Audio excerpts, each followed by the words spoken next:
Hello and welcome to a special episode of To The Point. On Sunday, when the Congress Party announced new General Secretaries for Uttar Pradesh, Haryana and Punjab, many people thought a significant restructuring of the organisation was now underway. But late last night, when Kamal Nath resigned as General Secretary of Punjab, serious questions were asked about Sonia and Rahul Gandhi's judgment. Had they made a critical mistake? Were they out of touch with ground realities in Punjab? Beyond that, questions were also asked about Kamal Nath. Was he resigning because there were questions about his alleged involvement in 1984 that he couldn't answer? Was he worried about embarrassment, possibly exposure? Today, in an exclusive interview and his first since his resignation, Kamal Nath has agreed to answer questions about all these issues.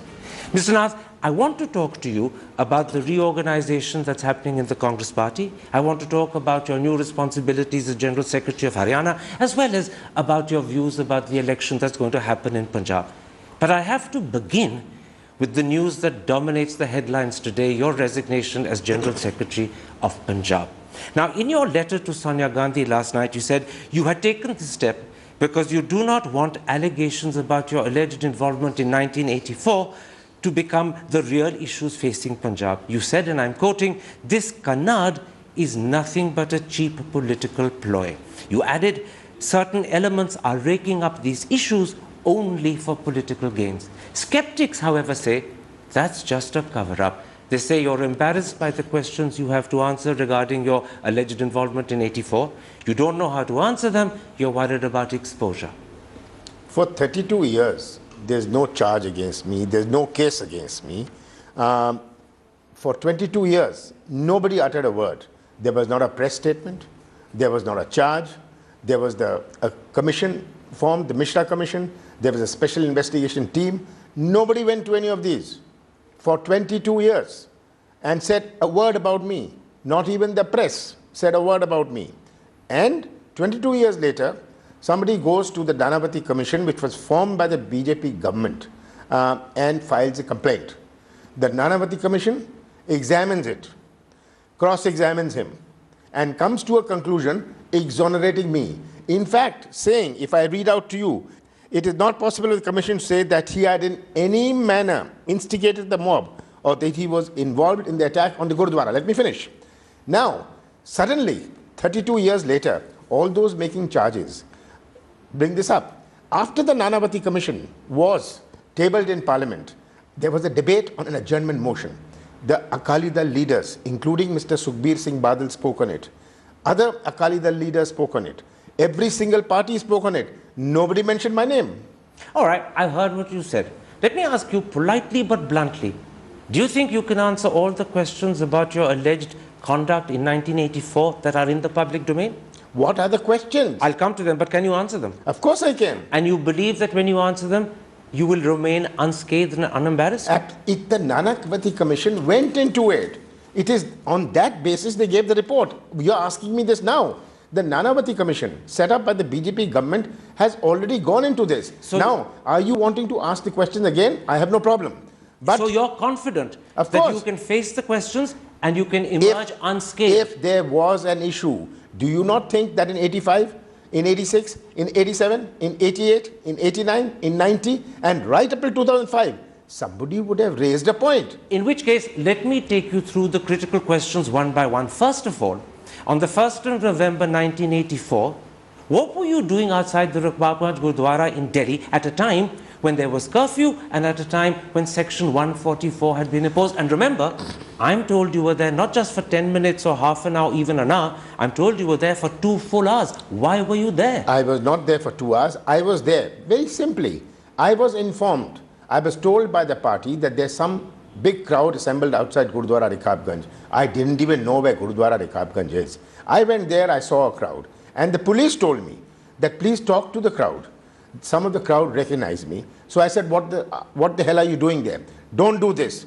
The police told me that we are getting more forces. Please give us 15, 20 minutes. I was not there for more than 40 minutes. And that, I think, is available in police records. When I came, when I went. But the important thing is, nobody made a charge. After the 1st of November 1984, nobody made a charge against me. You began by saying the party told me there was trouble in Rakabganj Gurdwara area. Were you then sent specifically by your party? Yes, I was told when I heard this, there was a discussion going on. And in this, it came, this is happening. And somebody said, why don't you go there? Why don't we go there? I didn't go there alone. I went there with 2 other party members. And the crowd, when they saw me... Who were the other 2 party members? There's somebody from Haryana and somebody from UP. According to one of the affidavits filed by Mukhtar Singh, Vasant Sathe was with you. No, Vasant Sathe was not there. Okay. Now, one of the people who was there and has given an affidavit to the Nanavati Commission is in fact Sanjay Suri, who at the time was a reporter with the Indian Express. He makes 2 points. First of all, he says you were there, that you were giving directions to the crowd and you were controlling the crowd and you ended up restraining the crowd, and that is to your credit. But Sanjay Suri makes a second point as well. He says you made no effort whatsoever to get the police to do their duty. You made no effort to get the police to step in and check the crowd. The police were there in force, yet they stood idly by and you did nothing to make them do their duty. Well, the first thing is that Sanjay Suri has said that I restrained the crowd. Some people from the crowd recognize me.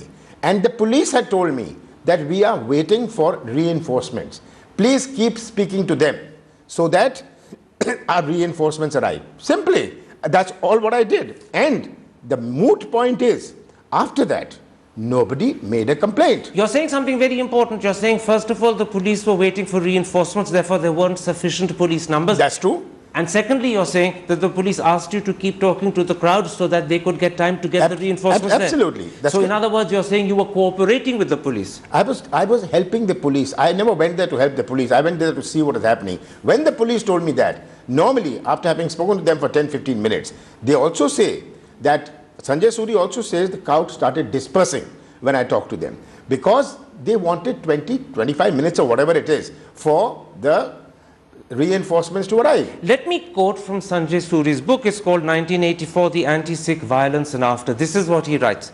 If he was there at the scene as only some responsible political leader, would it not be proper for him to do all he could to make sure the police dealt with the situation?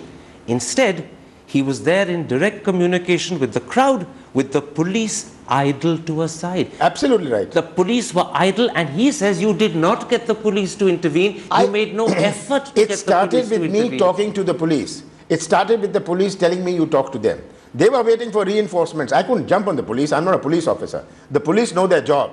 I was talking to the crowds because the idea was to somehow diffuse the situation. And I think I very successfully diffused the situation. I should be awarded for that and rewarded for that. So you're saying that Sanjay Suri... Here's another witness saying so. You're saying Sanjay Suri's belief in perception and interpretation that you did nothing to get the police to do their job is wrong? That in fact you were helping the police gain time till their reinforcements came? Because the police asked me that give us 20 minutes, our reinforcements are arriving. Now I could not stand with the police and tell them you start firing. That was not my job. All right. Sanjay Suri makes a second point as well. He says, and I'm quoting him, Kamal Nath and that crowd had a connection. He signaled, they listened. And they were only likely to respond to him if they were from the Congress party and accepted him as their leader. Does your presence at the Gurdwara and the fact that the crowd was listening to you and taking directions from you suggest that these were Congress supporters? Does it prove that there's a Congress connection to 1984? No, it does not. The crowd recognized. I said so right in the beginning to you that some people recognized me. Now, I didn't recognize them as congressmen. I recognized them as some people. I didn't know their names. I didn't recognize them.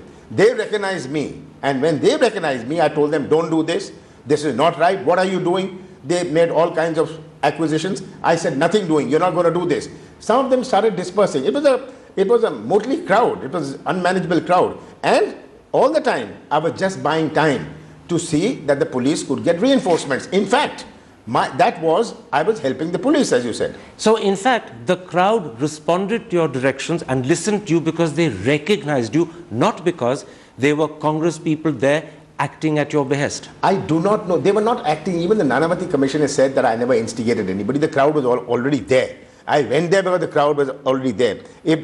And they acted on my behest by dispersing. Okay. That is the point to be made. Let's come to another allegation made about you. This time it comes from Mukhtar Singh. I mentioned him a moment ago. He was an eyewitness. He was also given an affidavit to the Nanavati Commission. He says, you and Vasant Sathe, he names both of you, told the police, instructed the police to fire at the Gurdwara.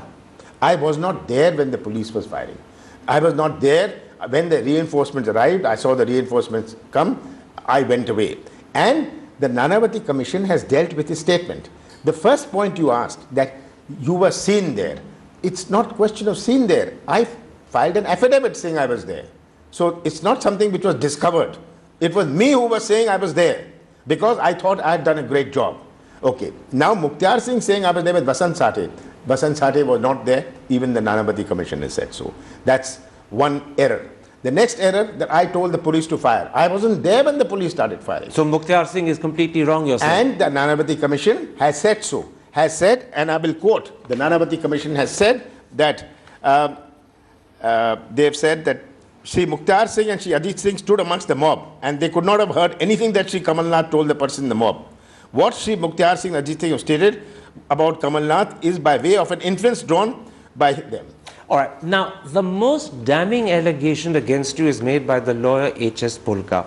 He says that the crowd outside the Gurdwara was an unlawful assembly, and this unlawful assembly was guilty of killing 2 Sikhs as well as attempting to burn down the Gurdwara. And then he adds, under sections 34 and 149 of the Indian Penal Code, anyone who is a member of an unlawful assembly is also guilty of any crime committed by that unlawful assembly. Mr. Pulka is clearly saying that you have a case to face of prosecution. Where was Mr. Pulka from 1984? From 1st November? Did he file a case? Did he file a complaint? Did he file an FIR? Did he do anything of this kind? Now he comes in the last 3 days and starts saying this for an event 32 years ago. Does that hold any credibility? In other words, if there is a case, as Mr. Pulka is suggesting, for prosecution, he should have himself filed the case 20, 30 years ago. Absolutely. By mentioning it today... Or somebody else should have filed a case. You're saying by mentioning it today without acting earlier, he's himself making clear there is no case. Then he's also an accomplice for not filing a case.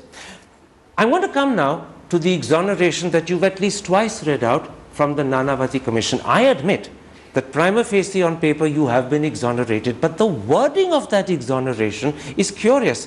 This is what it says: in absence of better evidence. I'm repeating those words. In absence of better evidence, it is not possible for the Commission to say that he had in any manner instigated the mob or that he was involved in the attack on the Gurdwara. Doesn't that sound as if they're giving you the benefit of the doubt rather than fully I don't think so. I don't think so, because they cross-examined everybody. They also say that before. Please read 4 lines before that. Would you read it? I don't have that. Please read I have that. It says, therefore, it would not be proper to come to the conclusion that Shri Kamal Nath had in any manner instigated the mob. Before that, he says, Shri Suri has said that Shri Kamal Nath had tried to persuade the mob to disperse and the mob had retreated for some time. Therefore, it would not be proper to come to the conclusion that Shri Kamal Nath had in any manner instigated the mob. Here Absolutely, but that last sentence begins with the phrase, in absence of better evidence. You have to read it in continuity. So you're saying... You must read it in entirety. So you're saying this 4-word phrase, or this 5-word phrase is not an infirmity. That is... It's got to be read in continuity. Because then he goes on and talks about Mukhtar Singh and he says they were so far away. How could they have heard anything? So then that's in connection with that. But otherwise, he is unequivocal in saying, therefore, it would not be proper to come to the conclusion that Shri Kamal Nath had in any manner instigated the mob. So you believe you have been fully exonerated, and people who say this is only giving him the benefit of the doubt are being unfair and in fact are wrongly reading Nanavati. Now, if I am wrong, just after this, there was an adjournment motion in the Lok Sabha, in Parliament. In this adjournment motion lasted for 8 hours and 15 minutes. The Akali Dal leadership spoke on it. Sukhbir Badal spoke on it.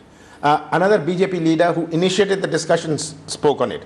Every single political party, including Mr. L.K. Advani, I have a list of people who spoke on it. And who all spoke on it? I have the list. It's very interesting. None of them mentioned.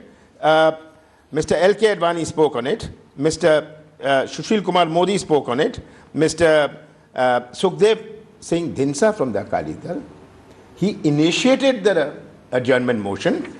After that... And you're saying that none of them mentioned me. And more importantly, you're saying none of them made the point that this is only giving benefit of the doubt. Nobody mentioned Kamal Nath. In other words, they all accepted that you had been fully exonerated. Did anybody make a charge? Okay. If they had not, if nobody made a charge for so long, How could they make a charge? And this report was on the Nanavati Commission. Let me put to you a conclusion that Manoj Mitta along with Phulka in his book, and it's a well-known book, When a Tree Shook Delhi, come to. They write, Kamal Nath was clearly part of the problem, not the solution.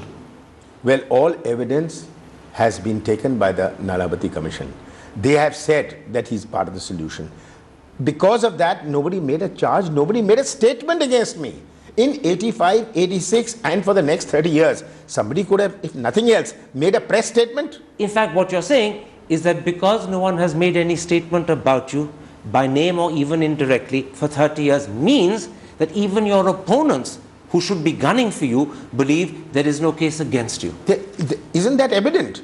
Have you seen any statement? Did you see any statement for 22 years? Did you see any statement for 32 years? Did you see anything? Did you read about it? You may well be right when you ask the rhetorical question, isn't it evident? However, M.S. Gill, who was a colleague of yours in Manmohan Singh's cabinet and who has only recently stepped down from being a Rajya Sabha MP for Punjab, has said to the Tribune yesterday that making you General Secretary of Punjab is rubbing salt into 1984 wounds. What was he doing for 32 years? He was in the cabinet with me. What was he doing for 32? He was a member of the Congress Party. Forgive me, he's not saying that you've got a case to answer so much, although he may be implying that. He's saying that given the question marks around you, making you General Secretary is rubbing salt into wounds. That's a comment he can only make after you become General Secretary, not earlier. The question only came up after I became General Secretary. Now, if for so many years nobody said a thing, if there was an iota, somebody would have mentioned something. And Mr. Gill, if he thought there was something in it, he would have certainly come up with it at some point of time. To come up with it yesterday demonstrates what? You tell me. It demonstrates that he is wanting to play politics himself. In other words, he's being both unfair to Kamal Nath, a former colleague, and he's playing politics against his party. Isn't it obvious? You know, he's went one step further. When he was asked by the Tribune that in fact Nanavati had exonerated you, he replied by saying those commissions only served to cover up. This was a commission set up by the BJP government.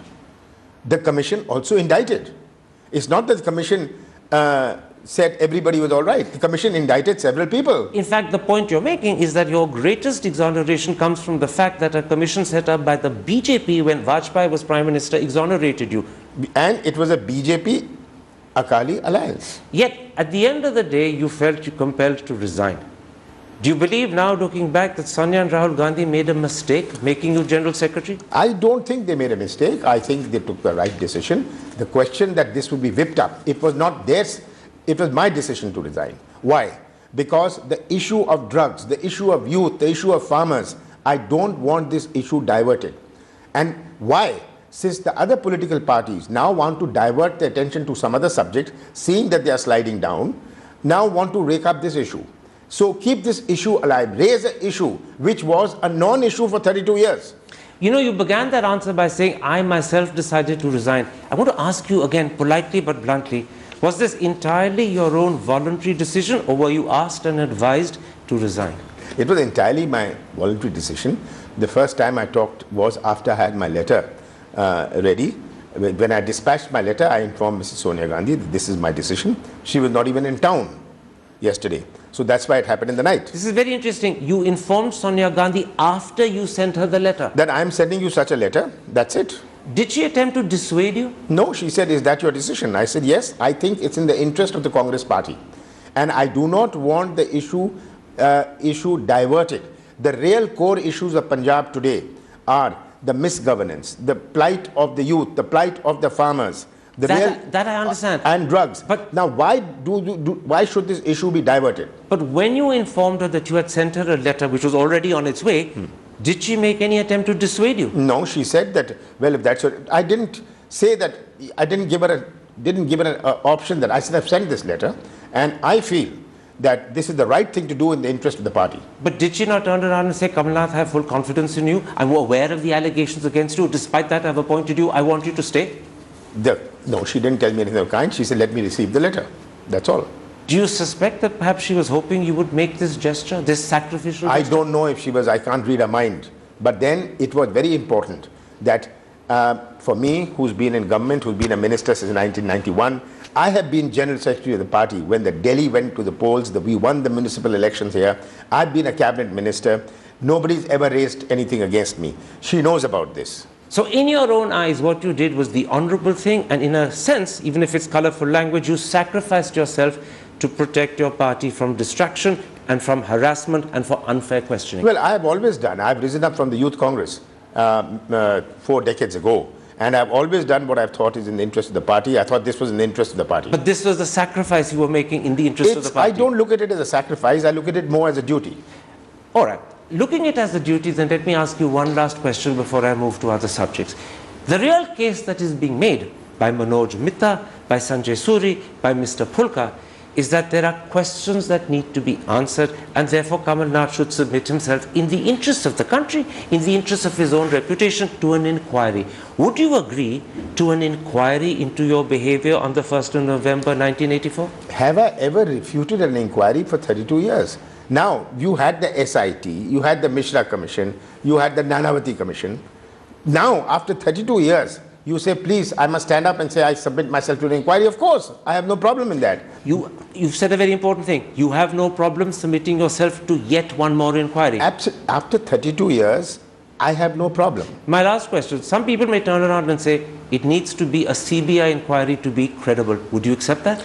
Any kind of inquiry, if for 32 years nothing came up. The fact of the matter is, there was not even a statement. And all those who are making charges today, in the last 4 days, my question to them is, where were you in the last 32 years? You've made a very important point, which I'm reiterating for the sake of the audience. You're prepared for any type of inquiry, including a CBI inquiry. Any kind of inquiry includes any inquiry. Kamal Nath, let's take a break at that point. I finished talking to you about Punjab and the allegations and questions that you face as a result of your so-called involvement in 1984. I want to come back and talk to you about the Congress Party's reorganization, your responsibilities as the new General Secretary of Haryana, as well as your views and thinking about Punjab. We'll be back in a moment's time. There's a lot more in this interview. See you after the break.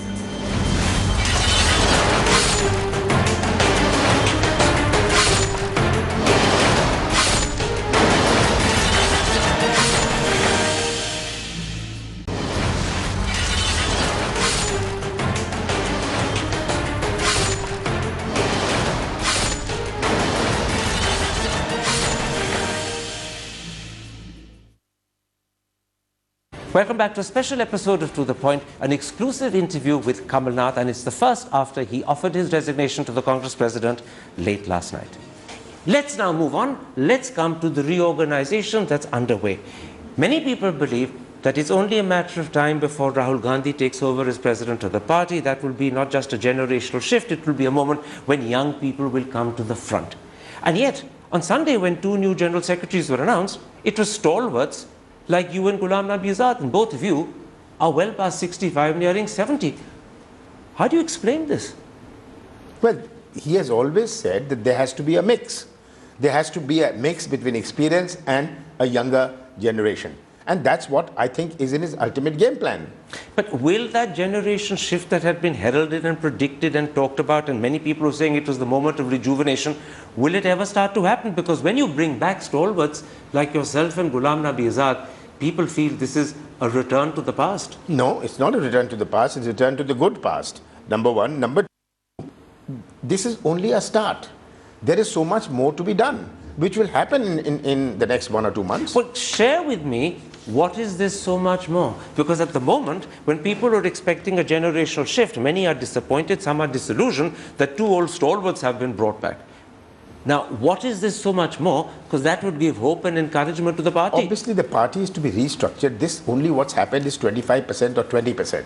80% is still to happen. What is that? What is that? The Congress Working Committee, other general secretaries, other bodies of the Congress Party, all this has to take place. So you're saying to me the Congress Working Committee will be created afresh with new people? I believe so. I do not know. But I believe so, and I'm certain after all the discussions and after all what the thought process has gone into in the last 1 year, both Mrs. Sonia Gandhi and Rahul Gandhi will be taking a step in that direction. You've also said that new general secretaries will be created. It won't stop at just you and Ghulam Nabi Azad. Well, that's what I believe. And I think that that is what the ultimate attention is after all the discussions which have been held. But let's see. So in the next 1 or 2 months, I think should see the unfolding of many more steps which the Congress has to take. And will this culminate with Rahul Gandhi taking over as party president? Well, I hope so. I do not know, but I hope so. But that's the only thing you seem to be uncertain about. You were quite confident about CWC and general secretaries, but about that final step of Rahul Gandhi taking over. I said so. I believe so. I believe so, and I believe so, and I hope so that Mr. Rahul Gandhi will take over the presidentship of the party. Is there any idea when that will happen? I think it should happen soon, in the next 1 or 2, 3 months. In the next 1 or 2, 3 months? Yes. So you're clearly saying it will happen before 2017? I hope so. Mr. Rahul Gandhi has got to make up his own mind. I am not sitting in his mind. I can only draw an inference. When you say Mr. Rahul Gandhi has to make up his own mind, are you suggesting he's in two minds? No, about the timing of it. He is the vice president already. So about the timing of it, he'll decide when he wants to do it. So he's clear he wants to become president. He's not sure when he wants to become president. I believe so.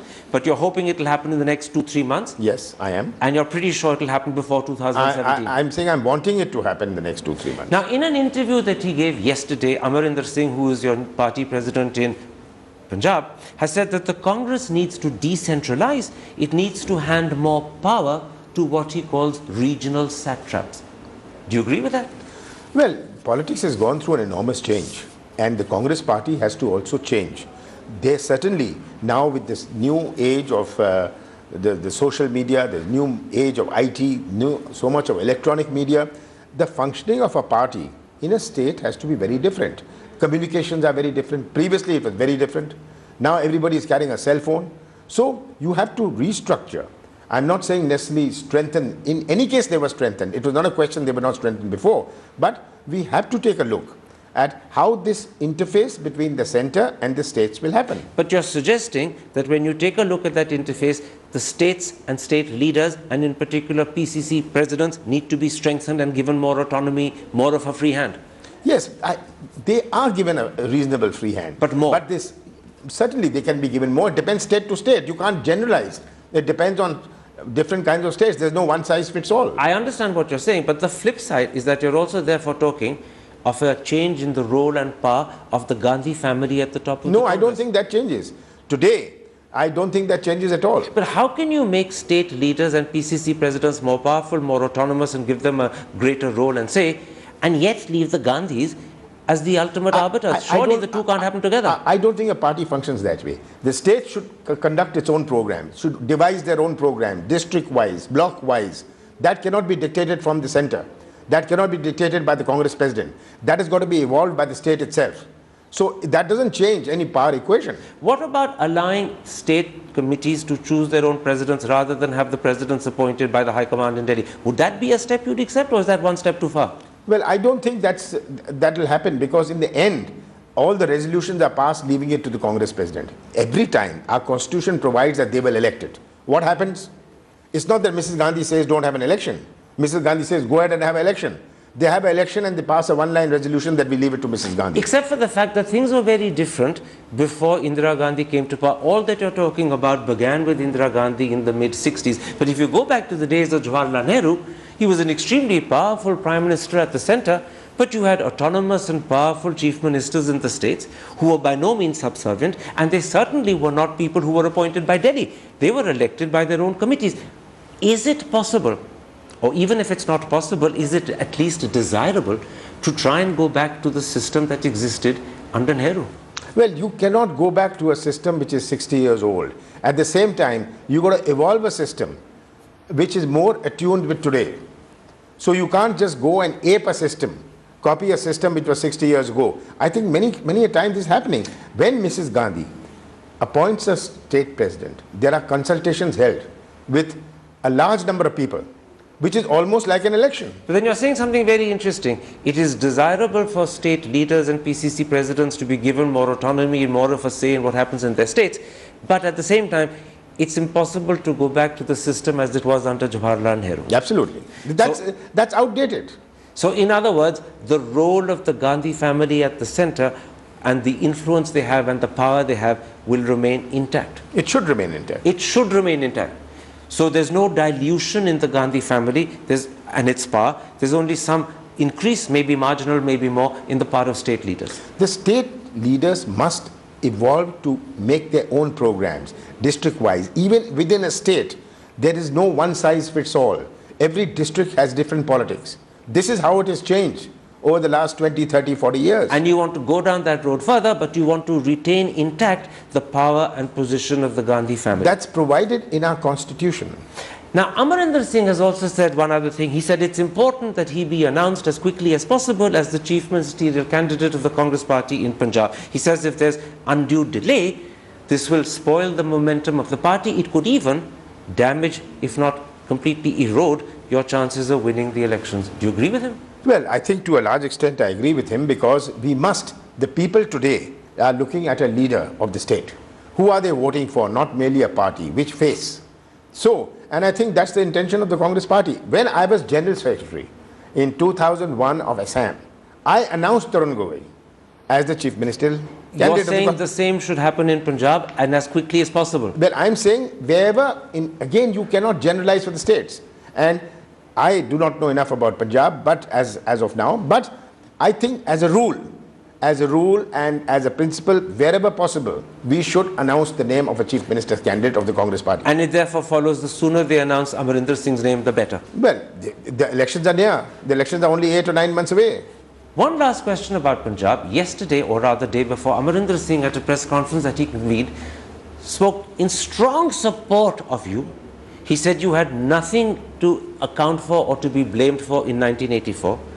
Literally 24 hours later you went and resigned, and with alacrity, I'm using that word, Mrs. Gandhi accepted your resignation. She didn't even ask you to stay on or reconsider. Will Amarinder Singh be upset that the General Secretary he'd supported so publicly has resigned, and that Mrs. Gandhi has accepted it so quickly and easily? I spoke to him. I spoke to him before I sent the letter. What did he say to you? He said, well, if that is your decision in the interest of the party, well, that's your decision. But I don't think it's necessary. I don't think you should do it. But if you, I said, no, that's not open for discussion. I am doing it. There's something very interesting. He said to you, I don't think you should do it. He said to you, I don't think it's necessary. Mrs. Gandhi didn't say any of that. She just accepted it. I told her I've talked to Amarinder Singh. And I think this is the right thing for me to do. One other thing, and I'm going back to Rahul Gandhi, there's speculation in the papers that he's considering creating an advisory board comprising elders and other people. Now, what's in the newspapers, please let's not get into it. I'm not going to comment on what's just media talk. This is just media talk. I do not know. It's not been discussed with me. You've never heard of this? I've never heard of it. I've never even seen it in the media. Finally, I want to come to your responsibility as General Secretary of Haryana. But let me begin by saying at the moment, you only have Haryana. Earlier you had Haryana and Punjab. You've lost Punjab. You gave it up. Will you get more responsibilities? I do not know. I'm not looking for more. I was not looking to be General Secretary at all. Would you like more? I want to be busy in my own state. I have my own state. And I want to have all the time I can have for my own state. But is Haryana sufficient to keep you busy full time? I hope not. I hope that it does not keep me busy, because I want to, as I said, devote time to my own state. Okay. Recently, at the Lok Sabha election, R.K. Anand, who was supported by the Congress party, lost. Why did he lose? Was it because 12 or 13 Congress MLAs sabotaged his attempts? Or did they genuinely, by accident, vote with the wrong pen? Not by accident. It was a conspiracy. That the first MLA, if the sequence of MLAs is there, and one MLA from the BJP goes, changes the pen, because you are supposed to do it with a particular pen, with a particular ink. He changes the pen. After that, 12 Congress MLAs go, and they do it with that pen. Then the 14th one who goes, again, changes the pen. So the next 3 Congress MLAs votes are valid. You're saying two very important things. First of all, you're saying this is a deliberate conspiracy done by a BJP MLA who deliberately and consciously changed the pen, hoping that the Congress voters who followed would use the wrong pen. Even today, the Election Commission is conducting an inquiry in Chandigarh. There is an inquiry, and I think the truth will come out. But let us not try to be forensic. Let us not try and be forensic. the inquiry is being conducted, the facts are coming out, and the facts will emerge. I'm not being forensic, but the first thing you're saying, and I'm just underlining it for the audience, is this was a conspiracy done by BJP MP who deliberately changed the pen in the hope that the Congress MLAs who followed would use the wrong pen. It's a conspiracy, of course, by the BJP. But the second thing that follows is that the 10 or 12 or 13 Congress MLAs who followed and used the wrong pen didn't realize they were using the wrong pen. You cannot. I mean, I've never voted in a Rajya Sabha election, but if you know what kind of pen it is there, you put a pen, you've never seen the pen, you go there, there's a pen lying there, you tick it.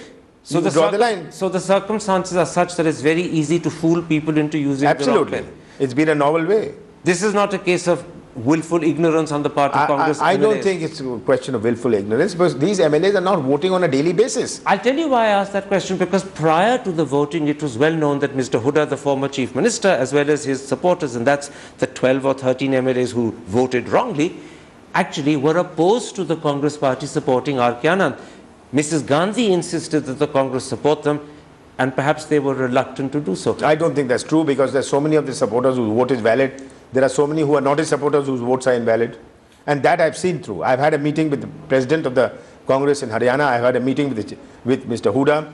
I've had a meeting with several others. And it doesn't look, the mix does not look that it is one group's. You know, when you say that this was a conspiracy and when you say it was engineered by a BJP MLA, it follows that you don't think the 12 or 13 Congress MLAs are to blame. Well, an inquiry will prove it. The Congress is also going to conduct an inquiry. The Congress is conducting an inquiry. Well, the first election commission is conducting an inquiry. They are there today in Chandigarh conducting an inquiry. They've called all the people. They've summoned a lot of people. And they will see the sequence. Also, I believe there's a videography. And why should? That videography will show how much time was spent in the booth, how much time did each say so. All these things will emerge. I can understand that you're waiting for the Election Commission to conduct an inquiry, but aren't you separately yourself as a party going to conduct an inquiry? Absolutely. We're going to talk to everybody. But when? It's just 3 days. This happened on Sunday or Saturday. And today we are on Thursday. I'm going to talk to all the MLAs. I got the impression from your answer that you're waiting for the Election Commission to complete its inquiry before you start yours. No, not at all. I said even the Election Commission, we are having an inquiry, and even the Election Commission is in the process of an inquiry today in Chandigarh. You know, this is not the first time that in a state you've actually suffered this sort of, I'm calling it dissension in quotes. It's happened in Arunachal, it's happened in Uttarakhand. In both those states you actually lost your government, although you were lucky to get it back in Uttarakhand. It's happening in Himachal, it's happening in Manipur. There is dissent all over in Congress-ruled states. Is that not a sign that at the center, your Gandhi family or the leadership surrounding the Gandhi family is unable to contain dissent, unable to handle dissent effectively? I don't think so. I think it's the allurement which the BJP is trying to give to MLAs. Why are Congress people getting lured so easily? Well, it's not these people were looking for posts. You can't make everybody a minister. You can't make everybody a chief minister. Do you really believe that the dissension in the 6-7 states I've mentioned is simply a result of the BJP? Where is the 6-7 states? Well, there's in Manipur, Uttarakhand, it was clear. Arunachal, Himachal. In Uttarakhand, Haryana. the court ordered, and rightly so, a test. What happened in the test? No, but the point is... And immediately after the test, all those not only become members of the BJP, one of them becomes a member of the BJP National Executive. But can you explain the dissent in these 5-6 states simply by saying it's the BJP offering a allurement? No, it's I think the temptation. And it is, they are looking for posts, they are looking for positions which they don't think they're going to get here. Isn't this a worrying sign of the Congress falling apart in the states? I don't think prior to the Congress perhaps falling apart in the center. Where is the Congress falling apart? I don't see so. In Uttarakhand, yes, it happened in Arunachal, because Arunachal, the northeastern politics is very different. There was allurement, and there's not a BJP chief minister there also. So you're confident that this is not a sign of impending worse trouble for Congress? I don't think so. We will contain it. I have just about a minute or two left. I want to come back to you. Sitting in front of me is a man who has answered all the questions I could research and find about Punjab, and you've answered them fairly fully. Obviously, I'm not going to comment and judge on your answers. The audience will do that for itself. But I want to ask you a personal question at the end. Are you upset by what's happened? Do you feel that a moment when you were going to come back as General Secretary and get the recognition that your party hadn't given you for a couple of years has suddenly been denied you by a quirk of fate? Well, I'm still General Secretary, but it has hurt me, because after 32 years, if somebody is to charge you when you've been exonerated by a commission, after even those who are now making these allegations have not made those allegations at any point of time. Suddenly, on the Eid, when we are in election mode in Punjab, they come and say this. Well, this is really bad politics. It's bad politics, this is a canard, and it just demonstrates that they have nothing else to say. But this has hurt you. It has hurt me tremendously, and because I've not had any stigma in my political life, I don't want this to be a stigma, and I hope this does not remain a stigma. Kamal Nath, a pleasure talking to you. Thank you.